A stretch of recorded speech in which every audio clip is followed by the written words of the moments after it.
Just like old times, guys. Yeah, you gonna bring us in? Well, you said you're gonna make fun of the song, so I thought for sure you were gonna do. Oh yeah, welcome to the Love Island podcast based on the song. Apparently, it's Survivor, and apparently Wayne Mimmet got a lot more buff, shaved his head, and is loved by Bravo.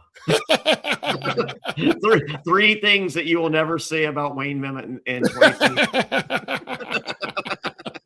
All right, so Phillip guys, Solomon from Jonny Island, BravoCon's favorite person. I mean, I mean, like, they love their housewives, they love their Andys, they love their, like, but in the grandiose world of it all, Bravo's favorite person is Phillip Solomon.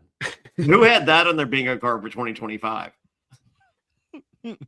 I mean, I'm here strictly island to island. I will be playing the role this evening of asking you all the shit that we all want to know. Well, all right. Well, okay. Matt Bischoff came out of retirement. This is insanity. Matt Bischoff, welcome back. Thank you. Thank you. As we like to say, welcome aboard. Well, thank you. First time, long time. Thanks for having me. So Matt Bischoff hit me up. He's just like, dude, we got to talk about this pregame alliance shit. And I was just like, all right. He goes, you want a pod? And I'm just like, who? Is this Matt Bischoff? He hates podcasts. Especially talking about Survivor. And I was like, yeah. I'm like, I'm doing nothing tonight. I'm just doing an NFL podcast, a traders draft podcast. I have a right before we went live, I said a 6 a.m. wake up call to get on my flight to Chicago tomorrow. I'll be with Rachel Riley for the premiere of Traders in Chicago. It's going to be crazy.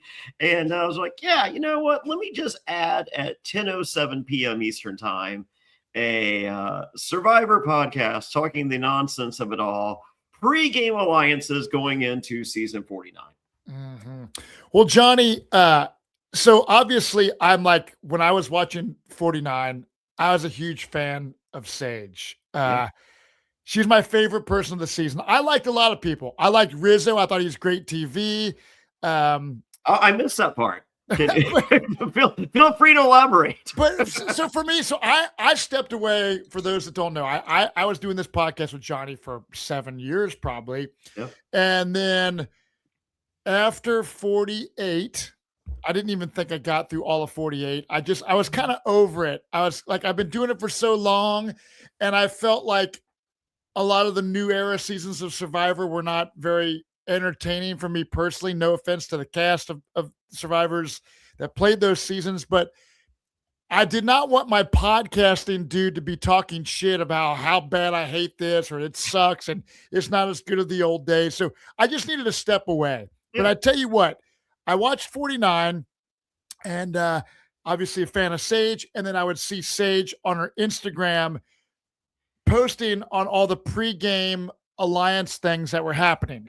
And what I found interesting that, she obviously got to see pre-gaming from, lack of pre-gaming for 47 because she was, and Phillip probably knows more than myself. But as far as I know from what Sage says is she was a possible contestant for 47 and then she didn't get on there. So she's on 49 and all this pre-gaming happened. So I know she's upset and it really struck a chord with me because I played Fans versus Favorites, the second one, Survivor Caramoan, and it was completely unfair. All the favorites, all the returning players already have pre-made alliances going into the game. The Fans tribe has zero chance. Jonny, you were on Fans Favorites 1.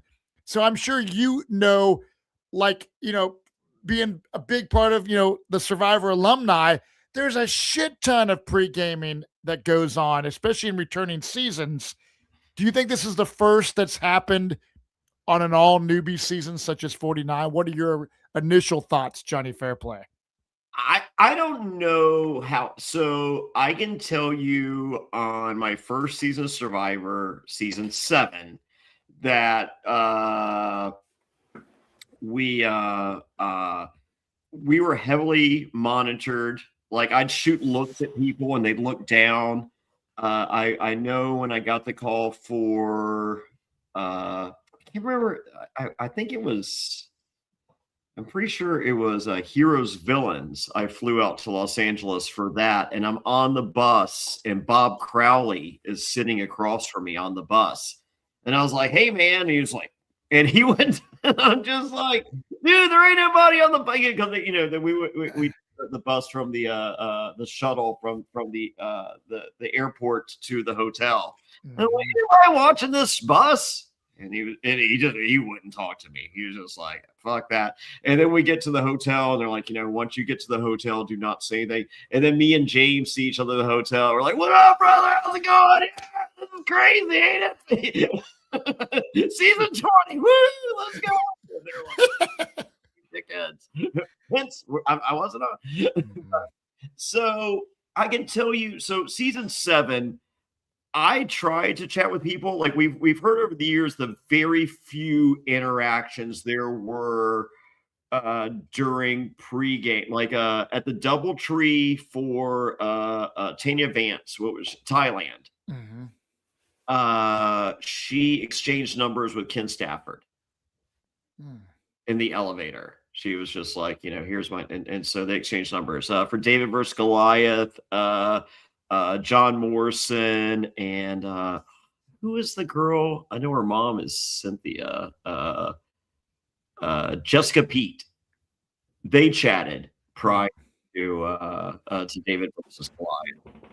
There's been very few interactions, and I can say that when I went back for fans versus favorites, we flew to Palau, Micronesia. And our handler, I don't want to throw her under the bus because I don't want to get in trouble, but she was just like, hey, you guys know the rules. There's no talking, blah, blah, blah. And I was just like, can I say something? And she's like, yeah, fair. And I was just like, look, we've already pre-gamed. Like I flew to Los Angeles, had my manager there, Jonathan Penner, Yao Man. Like we literally, there were lawyers involved. Beyond pre-game. So had phone calls to Eliza, going into this. So I had I had shit worked out. And so anyway, so we're on the what would end up being the Ponderosa pregame, and we're sitting there, and it was hilarious because we were there for like 3 days, and then press shows up, and so when press showed up, they're just like, who do you think's on the other tribe? Do you think Tom Westman's over there, or do you think so and so? And I'm like, well, your fucking lanyard says fans versus favorites, so unless Tom Westman's a fan of the show, I don't think Tom Westman's on the other tribe. You fucking moron! Wow. So yeah, that was kind of a clue, and that's the difference between the fans and the favorites, that we pick up shit like that. So, but anyway, but we get there to the Ponderosa, which is the pregame staging area, and they're told, they're just like, hey, as you guys know, there's no talking, blah blah. And I'm like, look, we've already done all this shit. We're human beings, and we're grown ass men and women. Treat us like grown ass men and women. If we promise not one person says anything pregame whatsoever, can we just fucking talk like fucking adult human beings? Or actually, let's talk like kids. Who cares? As long as there's no pregaming. And they're like, okay, but as soon as the big people get here and press, shut the fuck up. I'm like, okay. So we did. And there was literally, from what I saw, no pregaming whatsoever, with the exception of one night, me and Suri were up till probably like 4 a.m. I brought my DVD collection of the Boondocks animated series, and me and Suri stayed up till like 4 a.m. and Suri is like, Jonny Fairplay, you're a cool motherfucker. And I was like, Suri, you're a cool motherfucker too. And she was like, we working together. And I'm like, sounds like an alliance. so and then Ozzy had brought like an ounce of weed, because like the way they fly you through to do shit like this, they have to like, we kind of like sidestep TSA. So Ozzy had like an ounce of weed down his pants. And so when we get there, Ozzy's like, hey, do you want to get high? I'm just like, yeah, I wish. He's like, no, I brought a shitload of weed. And I was like, how? He goes, this isn't my first, this, he's just like, they rush you through this shit, So I was like, all right. So we took an apple and we made a bowl out of that. And I was just like, Ozzy, I got to be honest with you. I was like, you were probably my first boot.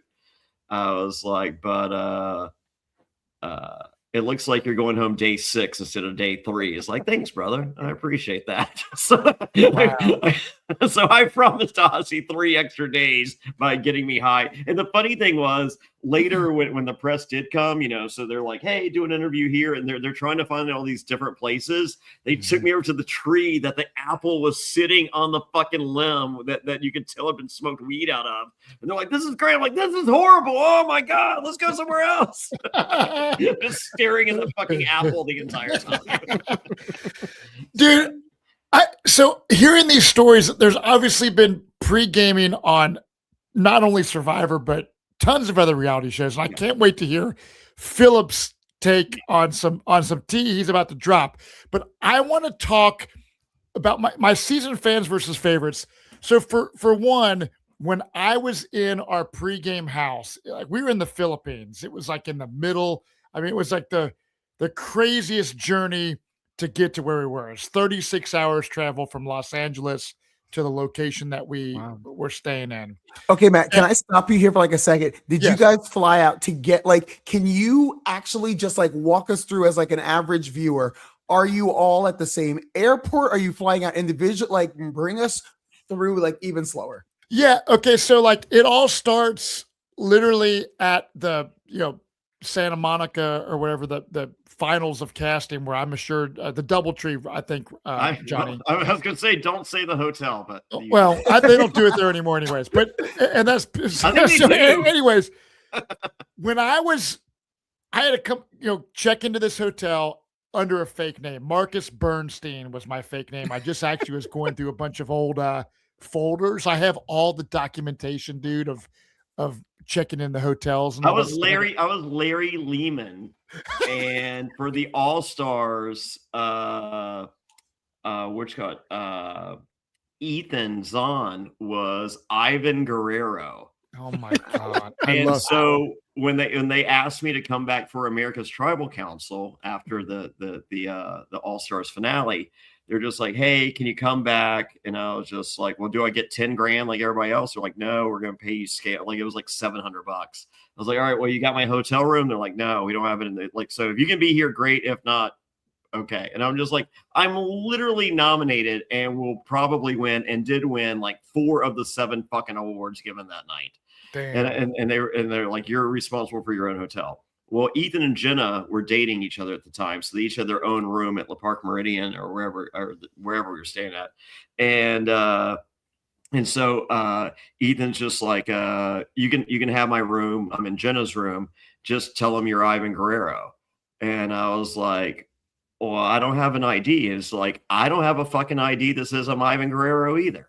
Yeah, that's fascinating because so for those that don't know, anytime a reality show, I'm assuming even beyond Survivor, checks in under fake name. So I'm checking into this fake name, and every day that you're on the finals of casting, when you're out in Los Angeles, you go to breakfast, lunch, and dinner in the cafeteria, right? And I would see the same people every single day I was there. And then as time went on, people would be going home. I'd be like, okay, those people are doing the same thing I am, and they're getting eliminated, right? But I would sit there with a journal and write notes about each person because, Max Dawson, who was on season 30, was at my finals of casting. Tyler Fredrickson, who made season 30, was on my finals of casting. So, but anyways, you were kind of looking around while you're eating dinner, or if you're at the workout time, you can work out together. And time. Yeah, pool time. Yeah. But there are CBS handlers, and they put the fear of God in you. Yeah. So I was like, I made it all the way to the finals. I am not doing anything to fuck up my chances of getting on the show. You feel me, Phillip? I did everything to fuck it up. Like I had every night I had all the handlers in my room drinking beer and smoking weed with me. See that's I want to kind of get to that. So like when I went to finally I go through all the process, I get on the show and I'm flying to the Philippines and I'm in this pregame house and where we slept, because I've been hearing Sage talk about the tents, right? Yeah. So what we had beds and it was all separated by white sheets completely surrounding you. Like So in a hospital. Oh. Yeah. It was like white sheets. It's like it was like a shitty version of MASH. Yeah, it was very primitive and Wow. there was really topical for the cool kids. yeah, and it was hot as fuck, dude. There was like no air conditioning. It was total shit. But our handlers were so good at their job that we were scared as shit to fucking no one said a word. We would sit there in this house all day long pregame for like a week straight, and people were like reading books and stuff. I was making eye contact with people and kind of nodding or winking or smiling or whatever, just that body language, right? But no one was talking. And Did you pull out your penis? What's that? Did you pull out your penis? I did not. I did not. But dude, I will say we were eating food there, like breakfast, lunch, and dinner. And then we would go out on these excursions to like do like the swim test. Like they took us one day, they literally put us in vans, drove us to the ocean, and we had to swim out to some diver guy, like pretty far out in the ocean, and swim back. That was our swim test. But we were all our whole tribe, the Goda tribe, Phillip, the fans, were all doing all this stuff together. But none of us ever talked because I agree, the purity of the game of Survivor, they want to wait until the cameras are rolling to get the story. Survivor or any reality show is about storytelling and how this person gets from day one to the end and wins the prize.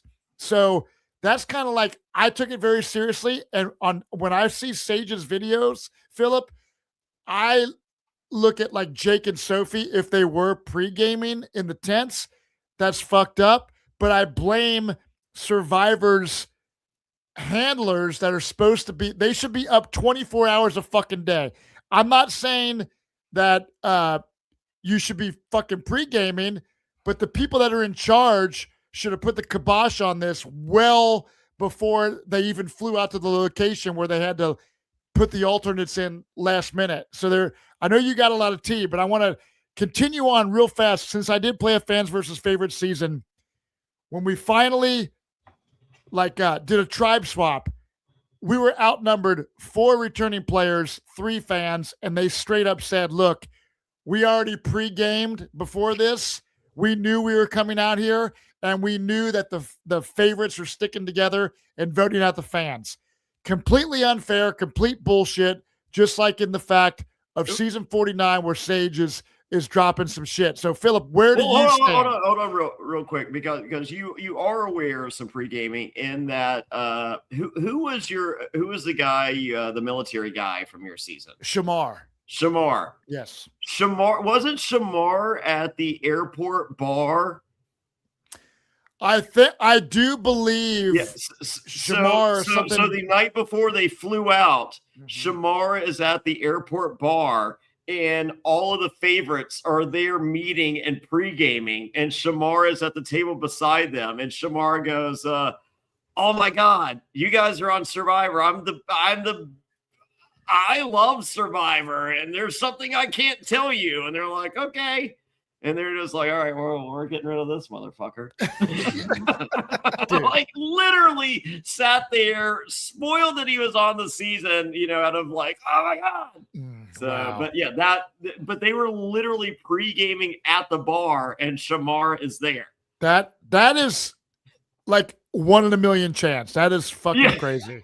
That's crazy. Yeah, I mean, so I, as a viewer, just someone who was watching the show and interested, number one, season 49 killed it. They said everyone's excited for next season. In the meantime, let me explode and entertain everybody. So like, we're all in on it, and that's great and amazing. Keep yourself.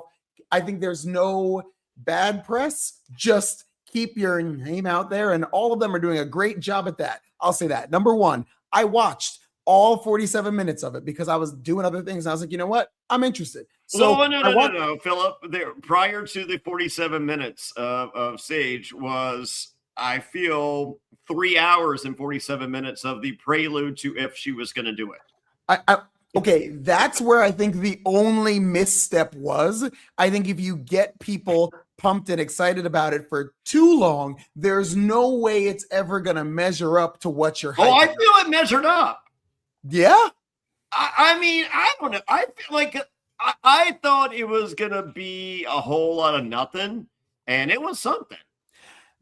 So that's where I'm kind of torn here because I want to be on Sage's squad here because she gave very detailed, specific information about more than one evening, how it happened, what happened exactly. So any normal viewer would be like, she has all the information, so she's obviously correct. But at the same time, you want to be like, okay, Survivor has been on for a lot of years. And even from what you guys know of the show, is it possible that the handlers were that lax that this could have theoretically happened that many nights in a row and no one else said anything or saw anything? I don't know.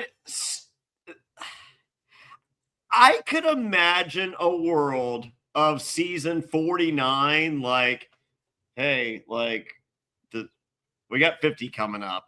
I can imagine a world in which the handlers are like, can we kind of just put this on cruise control? And they know what to do. They're not going to fuck this up, right? I mean, you're not wrong, but that's where, like, I don't really have an opinion on it, only because both of those things could be true. Where, like, I feel like they've been doing this for long enough that they should have it under control. Well, I bet they do moving forward. I mean, yeah. Yeah. Like, I bet if I go back and I go to that same handler as before and be like, hey, we're growing as it's just like, yeah, 49 fucked all that up. Y'all can't talk. Okay, that's fair. Yeah. So, all right. But imagine a world in which the four of us, Bobby Goodsby, Phillip Solomon, Matt the Beard Bischoff, Jonny Fairplay, Boca Raton, Championship Wrestling, Cruiserweight Champion of the World, we're all on the pregame Ponderosa. Yeah. And it's season 49 and they did it right. They didn't. They're just like, hey, fuck it. Let's just do this. We're hanging out. It's 1 a.m. I always brush my teeth at 1 a.m. Who doesn't? And the three of you choose to as well. And there's not a handler in sight. They're getting fucked up, smoking what's left of Ozzy's weed. Okay. Are we not talking? The four of us. I mean, like, 100%. Let's just say, for argument's sake, complete fucking strangers. I look at Phillip Solomon. I'm like, hey, there's a good-looking dude, got some muscles. I could use some muscle in my alliance. Look over at Matt Bischoff. I go, oh my god, look at that beard, kind of hardcore. Maybe he's crazy. Maybe I need some crazy on my side. Look over at Bobby Goodsby. I'm like, there's a 5'2" guy. He's going to be no harm to anyone. I need to work with him. I knew it was coming, and I just walked into it. Yeah, I literally just did all that setup just for that. I had a feeling once you started breaking down people's appearances, I was like, I'm screwed. Yeah. So no, but I think honestly, in the real world, and Bobby is 6'8" or something. He's a giant. We'll go with that. But okay. If I look at the three of you guys and I look in the mirror at Jonny Fairplay, I can roll with this all day long. I am not talking to you. I'm sorry. Like, you might not want to talk to me, but I am attempting to talk to all fucking three of you. Well, that's why. Okay, so I want to say this. Number one, I started like fantasizing about playing a reality show with you guys, which got me excited for a second. But why are your pants around your ankles, man? Yes. But I will tell you this, Fairplay, you are the villain. You're the wild man. You're the wild card. I can see you breaking the rules. Me personally, I'm like, when I'm going back to in time, I was such a huge fucking fan of Survivor. I took it so seriously. I did not want to jeopardize a thing that would prevent me from getting on the show. Yeah. So if any one of you guys was trying to pregame with me before a season, I would be the guy that would stick to the rules and just kind of like nerd. Like you would leave and the three of us would be like, oh my God, can you believe the hardcore guy with the beard is the fucking nerd? Yeah, because I was, like I said, so I mean, you played a billion TV shows, but or maybe maybe I'm the only one. Hold on, continue, man. Sorry. What's that, Bobby? I said I wouldn't have pre-gamed at all. I would have been just like you, Matt. I'd be trying to look away, trying not to ruin. Well, no. It's It's 1 a.m. one opportunity. 1 a.m. There's not a handler in sight, and I'm like, hey, what about this? You guys like this? You're not. You're walking away. Probably if it's that quick, you don't be the first one to walk away. I think you absolutely stay and let that other person talk and just nod your head. But I'm not going to include myself in the conversation. I'm just going to give you social acceptance by nodding and saying that. But I'm not going to walk away. What if you give me social acceptance and I'm looking around? I'm just like, no one's coming over here. Like, where are you from? What's your name? You're not answering. No. Here's what I would do. No, Philip's giving a fuck now. Yeah. No, because I think you have to go back to not you now, but you on your very first season. I didn't care then. I did not get. Here's the thing with me. I never like the only reality show I watched was The Real World. Like they're just like they're like, hey, you want to be on Survivor? I'm like, no, I want to be in a hot tub with Trishelle. Like I have zero desire to go to like I watched 10 minutes of the first finale. I'm like, these people are stupid. I would never do this. I had no love for the show. I had no love for the genre. As I said, the only thing I liked about anything about reality television was a hot tub with Trishelle and nothing. And Mike the Miz was okay. That was it. That was my entire reality television experience so they're like, hey, you're on Survivor. I'm like, okay, like you might make it. I'm like, I might. And they're like I shook Jeff Probst's hand and I pretended that I had cum in my hand from jerking off when I shook his hand. And he was like, this guy is off the show. And Mark Burnett goes, if he'll do that to you, just imagine what he'll do to them. This guy is fucking on. So I didn't give a fuck about any. As I said, every night they're just like, hey, don't talk.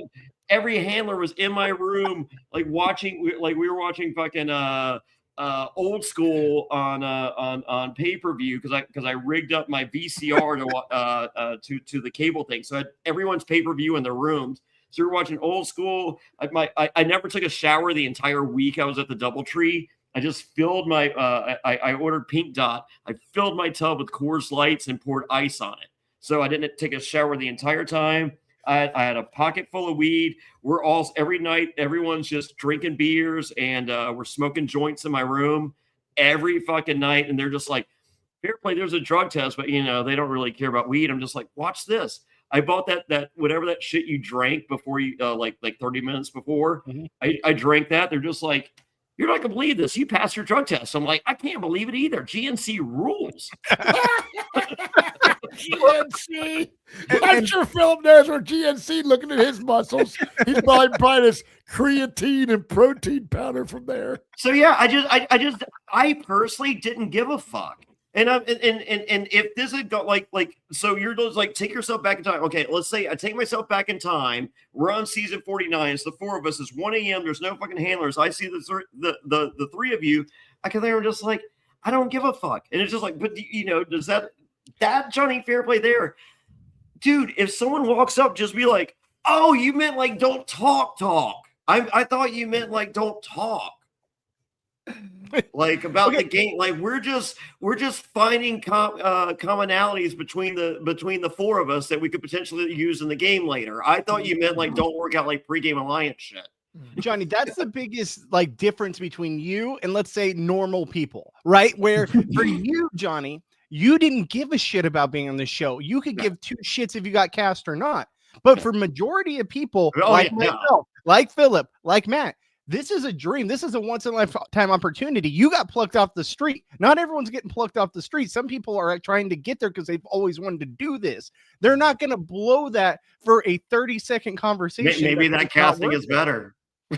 Well, but that's the thing. Is it because at the same time, these people are trying to live their dream. So I'd be offended too if other people are out there talking their asses off and giving two shits about what's going on around them, because they should be out of there. That's the legitimacy of the game is now called into question. Yeah. Well, it's called respect for like the integrity of the game. As a viewer, I want to see a real game with real people, that it's a fair kind of thing. So like I respected the game of Survivor so much that if it's 1 a.m. and you guys are, I would say I might like nod or smile at you guys, but I would not talk. And I would talk to you. I'd be like, that dude sucks. Well, yeah, and the second you did that, I'd be like, I would go to the handlers and be like, dude, you rat me out. Oh my god, get this fucking. Not only does he suck, he's a tattletale. Okay, so let's play devil's advocate here for like just a second. Please. If this is all untrue, didn't happen, or like a weird misunderstanding, is there a world in which Jake and Sophie actually meet on the island on camera and don't feel that draw toward one another and vote out Nicole and Annie? Because I don't think so. I think it still would have gone the same way. So like, I don't think that relationship would have necessarily helped. If you look at how the tribes, like, she's if the they had a weird, I'm sorry. She's the hot girl. He's the hot guy. They're like, right. So like, I think no matter what, they would have ended up like friends or working together. So to me, I know this is very different from how I would have operated. Does it affect the actual outcome of the game? No, CBS didn't hire the snake. They would have still voted out everyone in the same order anyway. So I'd have been like, okay, cool, either way. But like, I understand why, if it did happen, Sage is upset. I get it. Yeah.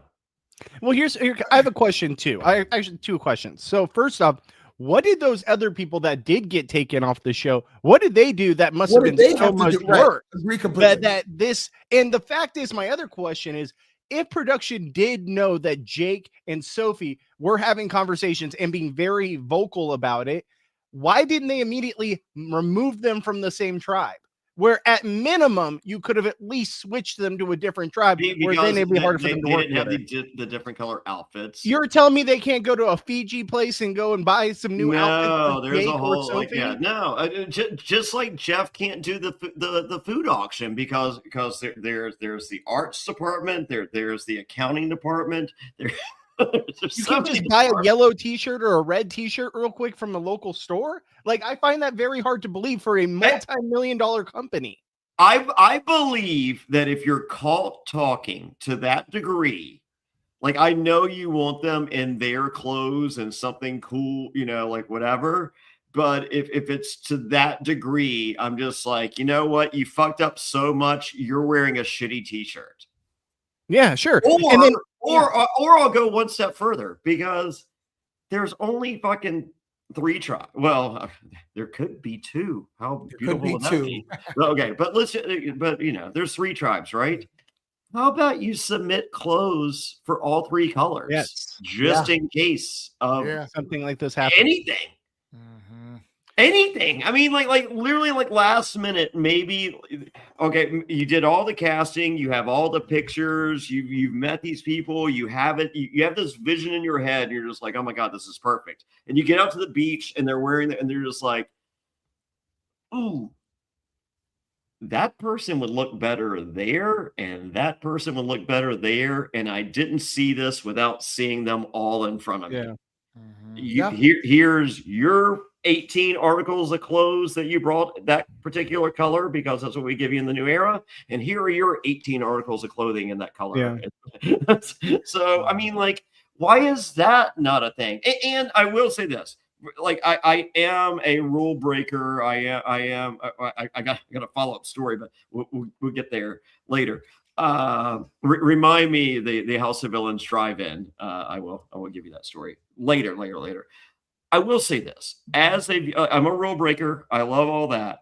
But at the same time, as a viewer, and number one, I mean, like, I've been on 90 television shows, but there's been 18 million television. So I haven't been on them all. So more times than not, I'm watching.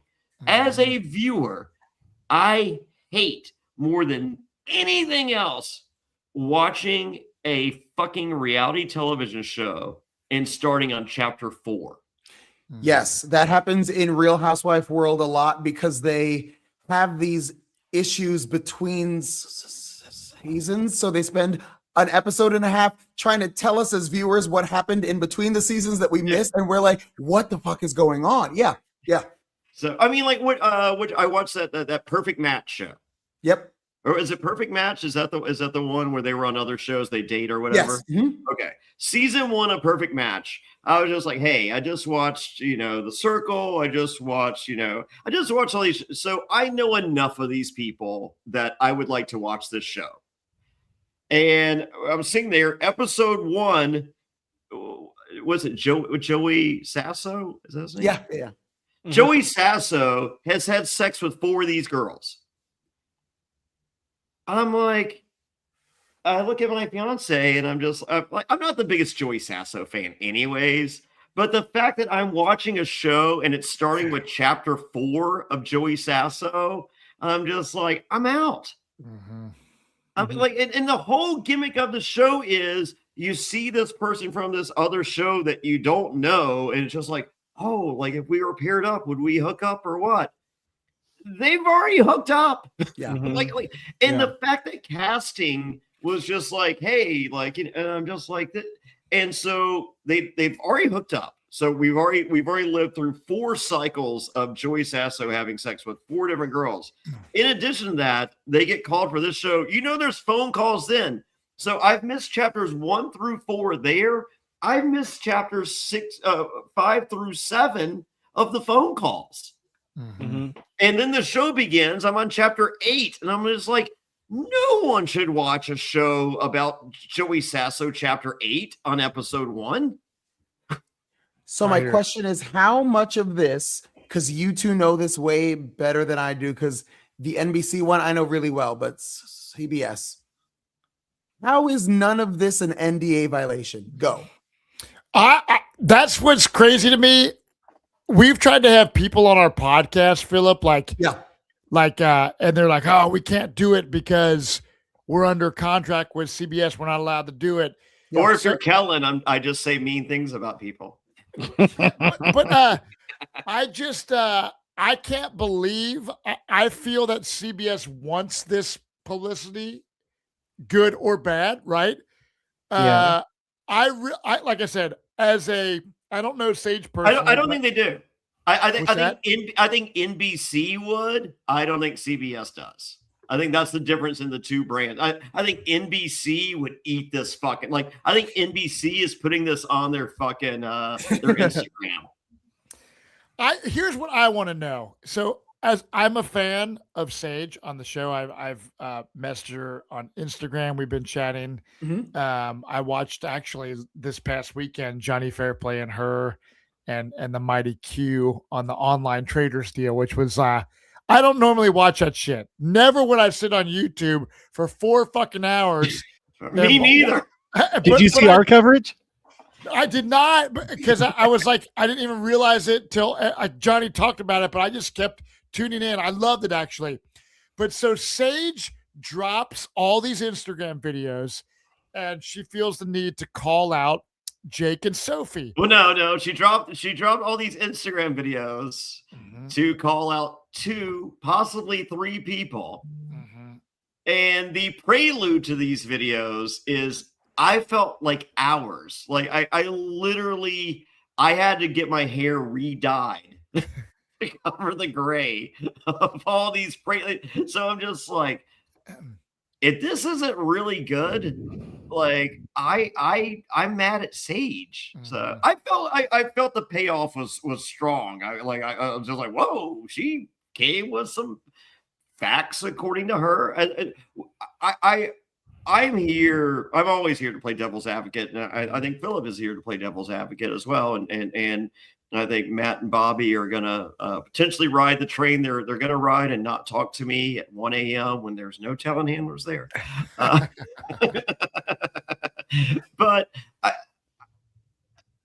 I feel that Sage came with a lot of stuff that sounded factual. Yeah. So what does the CBS NDA entail in like a general sense? So when I got my first contract for Survivor, they sent me this big book. It was like this thick. Yeah. And they were just like, here you go, sign it, send it back by tomorrow.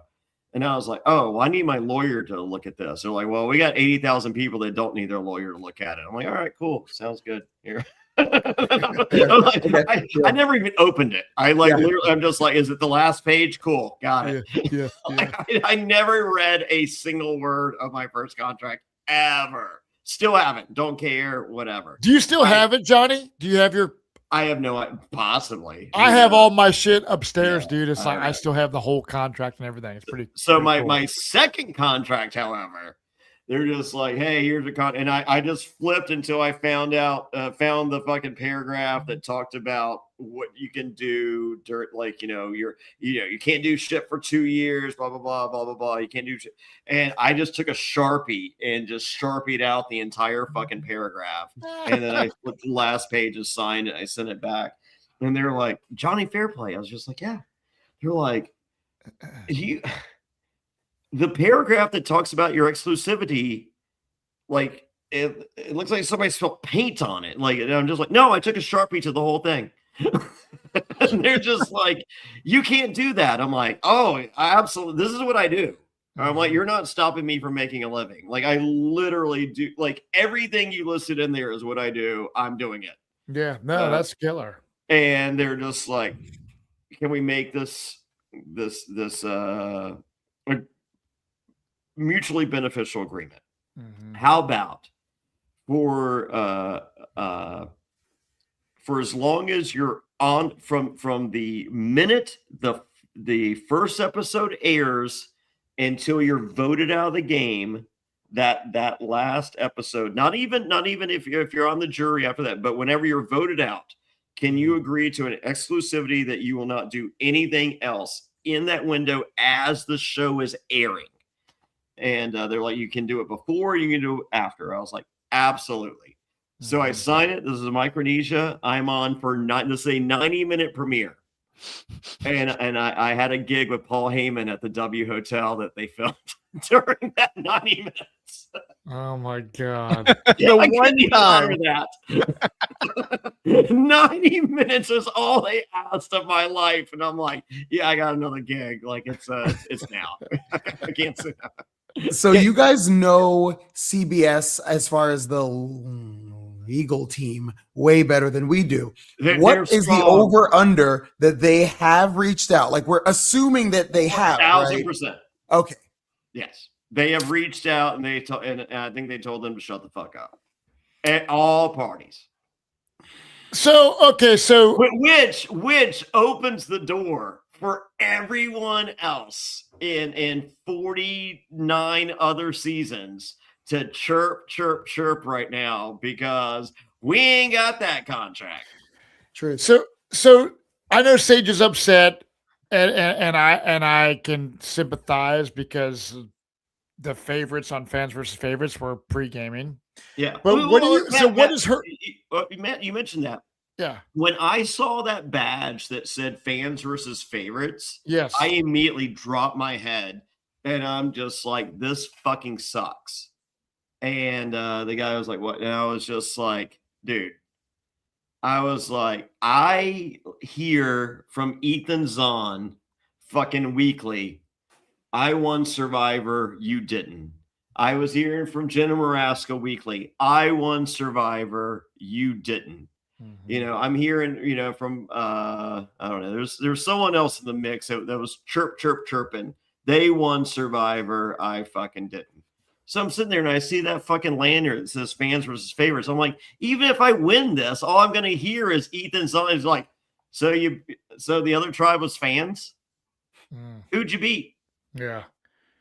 Like, that makes sense. Like, I get there, I'm like, even if I win this, I don't win amongst my friends. Yeah, right. I mean, what do you think Sage's actual reasoning behind releasing this information was? Because I think that's a big elephant in the room. Is she trying to get clout, Instagram followers? I don't think she is. I don't think she gives a shit about social media personally. Yeah. I mean, where are you at, Phillip? To be honest, just in what I know of her, just like outside of the show, love her or hate her, I think she is a sincere and genuine person, as in she is what she says she is. I don't think there's any kind of hidden agenda here. I think a part of her just kind of almost wants justice. And I don't think she really has an outcome of being like, I want people to lose their prize money or this or that or whatever else. I think she just kind of wants the story to be heard. But I think it's just a matter of, are all stories worth telling? I don't know. I think we are now in this weird gray area where you're like, the show's over. What's the draw here? And she's like, the truth. And you're like, okay, but like, when has America ever been based on that? So like, I don't know what to do. Like, I think it's an amazing story for me to hear. But as far as like a fandom is concerned, it feels very split. Because once again, you're like, well, she has a lot of information that makes perfect sense. But also, as you said, this is a multi-million, billion-dollar production company, whatever else. What are the odds that they really let all this shit slide? So it's hard to really say what's true or not. But what my next big, like, I think thing for the three of us to really, for the four of us to really like jump into is, what does this look like for season 51 and on? How does this change the game? I mean, I think that's like Johnny said before. I think that there is no more lax handlers. I think it's going to be like fucking, dude. You security. I think it's fucking security. Yeah. They're never going to let this happen again because this could taint the whole fucking. No, I don't think, I think this story is a nothing burger in 2 weeks. Right. Yeah. But I'm saying like in general, though, the whole pre-gaming of newbie season, especially, could taint the fucking game. And like you said, Johnny, though, I think it is going to blow over. Yeah, I don't think this affects 50 in any way. What's like, I think 50 happens and someone mentions pregame alliances and they're just like, oh, I'm sure they talked. And it's just like, no. Remember the Sage thing? And they're like, no. Now has Sophie and Jake come out to say their side of the story? Phillip, you know that? They specifically have not, which I understand their choice not to. They are a much better person than I am, because I'd be like, call up Entertainment Weekly immediately. But like, they're much better than I am of being like, I know that it's not true. And if someone calls me a name that I know that I am not, I'm not going to respond. So it seems like both parties have just kind of dropped it. But like, there's all of us in the middle now where we're like, we know a lot of conflicting information. So somebody needs to hop in, whether it's Jeff on an interview, red carpet, he's going to be asked about it. So like, I don't think he is. I honestly think there's like, if Jeff doesn't do anything in the next week and a half, I don't think it's asked. Yeah. Here's the other thing too, guys, because I question whether what they did was it obviously not as big as the two people that were taken out, but also what kind of NDA do those people that didn't make it onto the cast have, because they weren't actually a part of the show? And why aren't we hearing from them? They're the ones who I feel like a lot of people want to know who. I feel like it's a huge NDA. Like as I said, I never read the contract, but I'm under the impression of if you say some shit they don't want you to talk about, they're gonna fucking sue you. But once again, this is the difference between CBS and NBC. I think if Survivor's on NBC, a part of the Bravo universe, literally Sage's fucking Instagram is NBCU or Peacock is a collaborator on the fucking stream. Okay, so can I show this? Can I highlight this? Okay, cool. Straight up individually sequestered is the result. You won't be allowed to meet. Okay, so this actually goes to my own personal experience. I know it's NBC, but So when we flew out for Deal or No Deal Island, we were the final season. We were on the flight from our individual airports to the island. I had another cast member leave Austin with me and go to the island. I knew who he was because we were both wearing baseball caps, face masks, and sunglasses, and either he was on the show with me or a Unabomber. So the thing is, I knew the plan, and we still didn't speak. They didn't have us seated next to one another. We landed on the island. It's just the cast. We are in a van with everyone. Sunglasses, face mask, hat, handler. Not allowed to speak. We were shoulder to shoulder with these people for like a week, but we only saw them for the NBC meetings when we talked about like the rules, the regulations, whatever else. Other than that, we were in a hotel room with the handlers out in the hallway. We had to get all of our meals through room service on the island. They would have to knock on the door. We would like place an order, leave the menu outside. They would come and pick it up, drop off all the food. That was it. So I didn't see a single person until the boat to the island. I knew who they were because I had like seen them at like a meeting or so, but like other than Parvati, who like I'm not an idiot and I have eyes. Other than that, I didn't know who anyone else was. Was Parvati there in the group stuff too? Yes, I saw her. And the Golden God.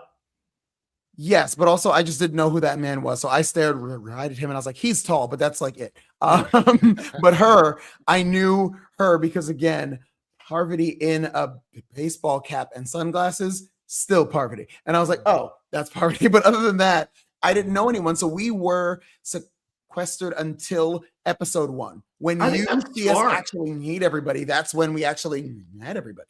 I think that's smart. Okay, so let's change these parameters a little bit. Okay, so say the hotel you're at, there's individual cabanas, but there's no bathrooms. So there's a community bathroom. It's 1 o'clock at night. Security is lax. You go to the bathroom. Parvati's at the bathroom, and I guarantee Parvati's like Jonny Fairplay. I maybe I'm wrong. I would like to think. I feel like she's knows her worth and importance and lack of fear. Mm-hmm. She's like, "Hey, what's your name?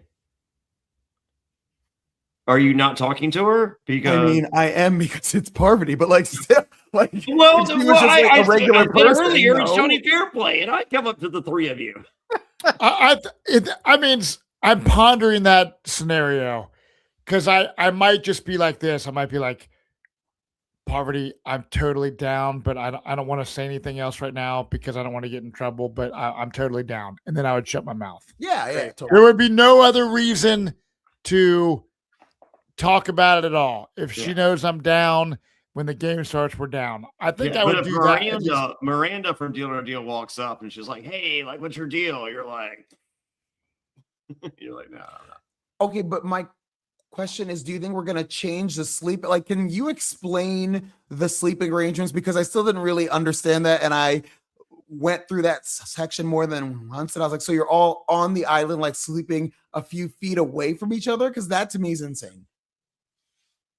Are you talking to me about like the pregame deal? Yeah. So we're in a house. And when it was time to go, we were there for like a week before the game started. And when you would go to bed, there was literally like a just a single, like a twin bed or whatever, and there was white sheets surrounding you like a square. So everybody, like you were like in like a little tent, but it was just all made by sheets. Now you could technically, there was someone right beside you, separated by a sheet, but there was also all the handlers around that were kind of monitoring everything. Allegedly. Well, you're scared to death that there are because you can't see the other side. So the other side of the sheet is probably no one, but you don't know that. So you're just like, I'm not fucking talking just in case there is. Correct. Right. Yeah. Correct. That's how kind of I rolled. And we didn't once. So maybe in the history of Survivor, there's never been anyone out there because they just put up sheets or whatever else. You're just like, oh yeah, and then you're just like, there's no one on the other side of the sheet. Why are we talking? Yeah, but I will say, I mean, we're organized by tribe for some reason, like idiots.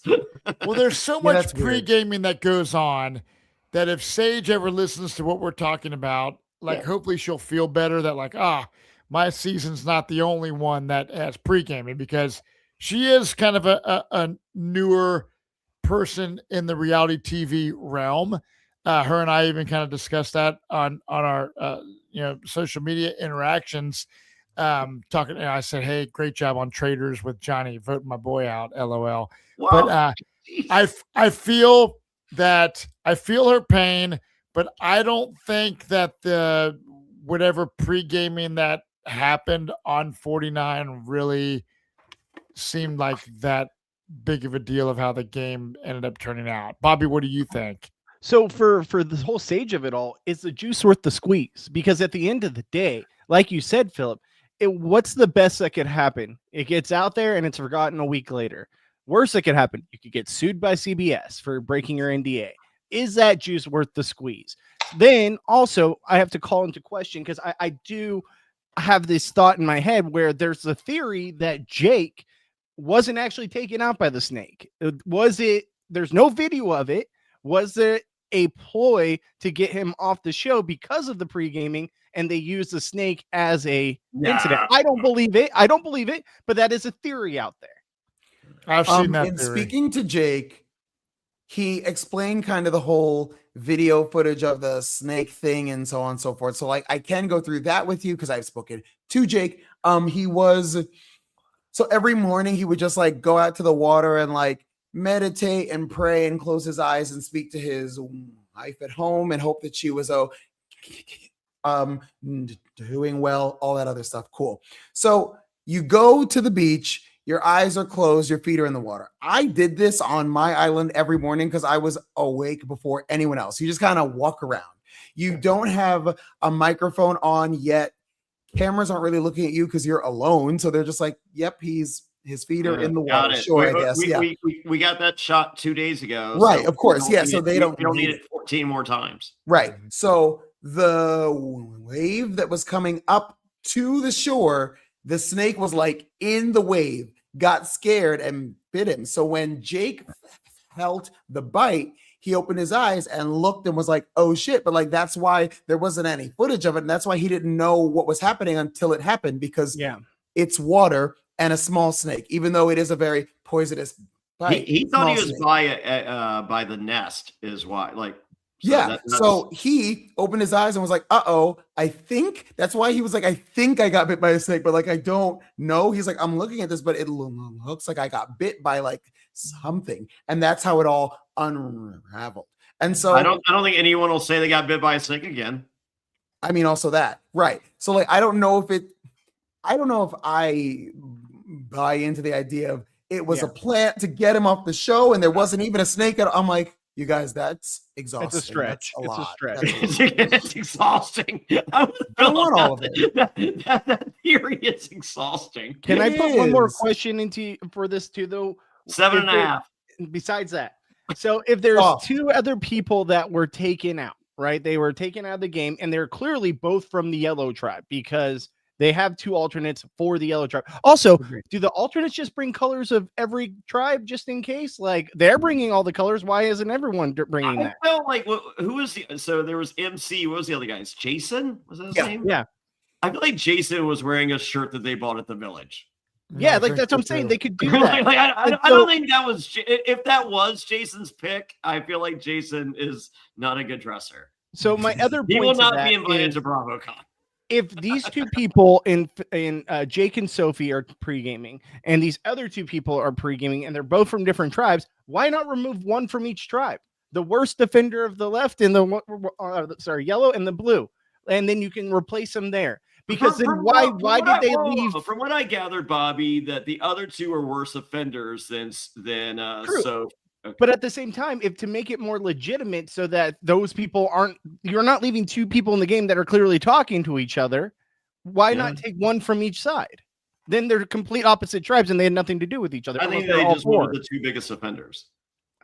I don't know. I feel we can all agree it was lax handlers. It was. That was my initial thing. Although Sophie and Jake should not have been pre-gaming necessarily for the rules, but the handlers are the ones that are guilty. My handlers on Caramoan put the fear of God. We would never say by putting up a sheet and then leaving you for 12 hours and you. Yeah, that's true. I'm serious. None of us pre-gamed. Period. Was there someone in the room though, or in the room between because it was kind of like allegedly. Allegedly, you would go in your room and then our handlers would just be like, "Good night. It's lights out." And it's sleepy time. Watching. Yeah. So we were paranoid. So like I said, I was a rule follower. I was a huge Survivor fan. I did not want to ever jeopardize me getting kicked off going on the show. But I don't think like you were saying, Johnny, I think people are still going to be focused on season 50. No one's going to really give a shit on a big scale after this scandal. I think the scandal is literally limited to the Survivor social media fandom and the Reddit community, and literally no one else. Now, Phillip, have you talked to Sage? Me? No, Phillip.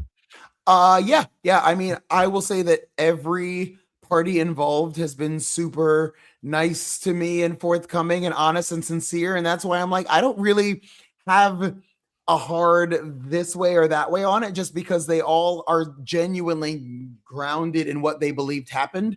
But my only question still on the outside that I'm like really unsure about is, if we're going to die on the justice rule following hill, why drop the names of two and not the other one? That to me is the only red flag here, being like, okay, but you said there was a third. Because Joanne went to therapy and they we can't go on back to therapy twice.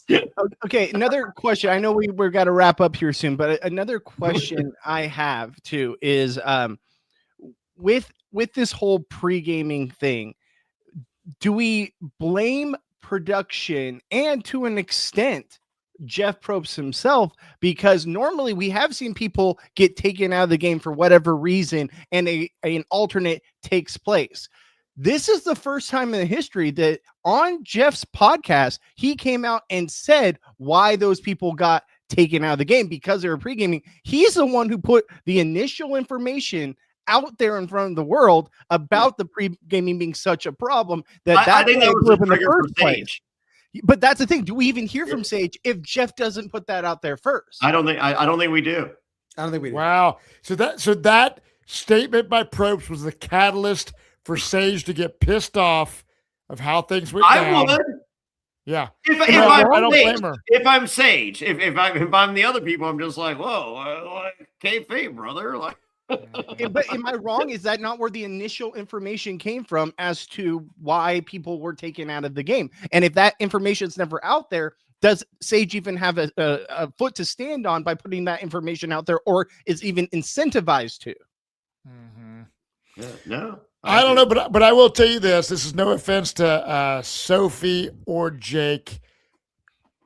If they're blacklisted from CBS because of Sage's telling the world that they pre-gamed, I personally don't think that Sophie and Jake are really going to get invited back to play Survivor again in the future anyways. I think they have a better chance before this and after this because of this. You do? You think they could? This bumps up their stock a little bit, Fairplay. I think them being quiet bumps up their stock big time. Now, do you think Sage just shot herself? I think Sage shot herself. Yeah. I don't think Sage wants to play. She says she doesn't want to play. She said Survivor's boring. Also, I think Sage, Jake, Sophie, season 5 of The Traitors. How great would that be? Well, hey, I'm right here. Well, I tell you what. I think me on the fourth survivor. You better start some drama. You better say you were the third person that she was talking about. Well, here's the deal. What I love about this is I had no interest in podcasting for the last, 10 months probably. And until I watched all Sage's videos and then seen all the season 50 things coming up, I am excited. So I want to tell everybody, I have not spoken to Jonny or Bobby or anyone else involved in the Reality After Show. However, I'm considering making a return for season 50. What? However, I was telling my wife's like, you're fucking crazy, dude. I said, look, that tracks. I was like, if I can tell Jonny and Bobby or Gabe or whoever's involved, look, I'm not going to take any fucking notes. I'm going to watch the show and be on the podcast. But I am so excited for season 50 that it's not even funny. Can I not take notes too? What's that? Can I not take notes too? I want to come back for season 50. I'm not saying every episode, but I really want to be involved because I have a lot of stuff to say. I have a lot of feelings about season 50, and I'm very excited. And I'm excited that I was able to be on here tonight with Phillip. Great to meet you, by the way. Absolute pleasure. Virtually. And we'll meet in person. Jonny, it's always a pleasure. Bobby Goodsby, I don't know how you're still involved with Fairplay. Well, I thought you lost a bet. Oh God, it must be because when I left, I'm like, Bobby's got like 1 month and he's thinking, but he's still here. He's still here. You said Gabe had 2 weeks. Oh, dude, I'm a loyal bitch. What can I say? I tell you what, I had a great time tonight, and I love Sage's content. No matter how this pans out, I love you, Sage. All right, but before you leave, Matt, let me throw out this scenario, and you tell me if this is cheating or quote unquote pre-gaming. Yes. Okay. House of Villains. I get picked up by an amazing Escalade at the LAX airport to take me to my hotel, and the driver is chatty, which is wonderful for me. Mm-hmm. And I go, hey, you've been doing this all day? He's like, oh, yeah, I got you guys. I've had you all morning. And he's like, what is this? Like a TV? It's TV show. I'm like, yeah, it's a reunion. He's like, oh, so you guys all know each other? I'm like, yeah, I was just like, they were hoping to get most of the cast back together. Who all have you picked up so far? He goes, oh, hold on. So I picked up Tanisha, and I was like, Bobby Lights, Shake, and it was just like, I was like, just give me the list. So he hands me the list of pickups. What a moron. I love it. And I'm just literally sitting, just typing it in my phone. I'm like, look up Bobby Lights. Look up Shake from Love is Blind. And Fisa. Okay. I don't know what that means. Wow. I will say, but holy shit, what are we doing? But Phillip, so since you played a reality show and myself and Jonny, if I played again, Jonny, I would probably break the rules. Is that cheating? No, I don't think so. I think that's just Jonny Fairplay playing the game. No, because I think about all the things that I would have done now. Like when you play once, you're like, I don't know anything. The world is good. Everything is right and fair. And then you see anyone else and you're like, wait, I did this all wrong. And so if I were to go back on another show, you guys would see a very different version of me. Okay. So let's rewind the first question back. Bobby, you've been on 3 shows. Phillip, you've done what you've done. Matt, you've done what you've done. I've done what I've done. 1 a.m., we all end up at the bathroom together. There's no handlers. You've all done TV shows at this point. 100%. 100%. I am pre-gaming. But the first time, dude, you don't know what's going on. You're so scared. You're a virgin of this whole reality TV experience. You don't want to blow it. This is your one chance. This is my dream to be on national television, my favorite show on the planet or whatever. You don't want to fuck it up. So my second time around, completely, I'll pregame as much as you want. Break every rule. So as the one guy here that has not been on reality TV, that is a super fan, that would love the opportunity ever given a chance to play a game. Yeah. I'm being honest with you because I've been around so many reality people through this process, through this, RHAP, what have you. I have seen and heard so many stories that I still think I would be apprehensive, but I would be less apprehensive because I have a background with these characters, right? With the stories and experiences that I can visualize through your guys' storytelling and other people I've worked with in the past. Yeah. I have an idea of how it works. I have an idea of what to expect when given that opportunity and how to, play it up. I just want to get that experience. So for me, I still think there's a level of apprehension to be that boisterous because I'm still grasping at the chance that might not ever come for me. And if it does, do I want to blow it? Mm-hmm. Fair. And a second time. And I will say pregame alliances aren't all they're cracked up to be. Like, I talked about flying to Los Angeles to meet with Yao Man and Jonathan Penner and my manager and all that shit.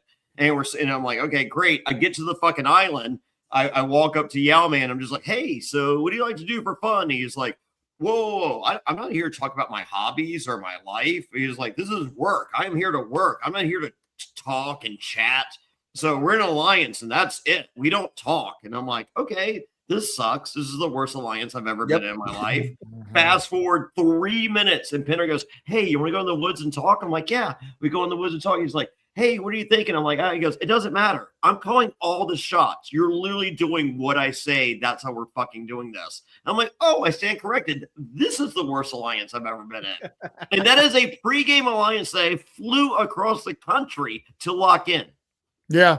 So moral of the story is it's not cool to make pregame alliances on a returning season. I mean, I hate to say this, but here's my opinion. Returning season, pregame alliances, I'm cool with. Agree. All newbie seasons, pregame alliances, I am not, because I want a pure game. And I feel that season 49 probably did not have a pure game because of that. And I think, Phillip, when you said Sage, I saw that as well. Survivor just wasn't fun. It probably wasn't fun because it was like total drama. These people are pre-gaming. These people get kicked out. The alternates go in, yada, yada, yada. So at the end of the day, I want to see Sage on TV again, not on Survivor, but on Real Traders or some shit like that. Jonny, the fact that you aren't on Traders yet is a travesty. Phillip, I mean, you're a fucking Greek god. You need to go on a show. And Bobby, I hope you get on a show. But listen, Matt Bischoff, this may be back.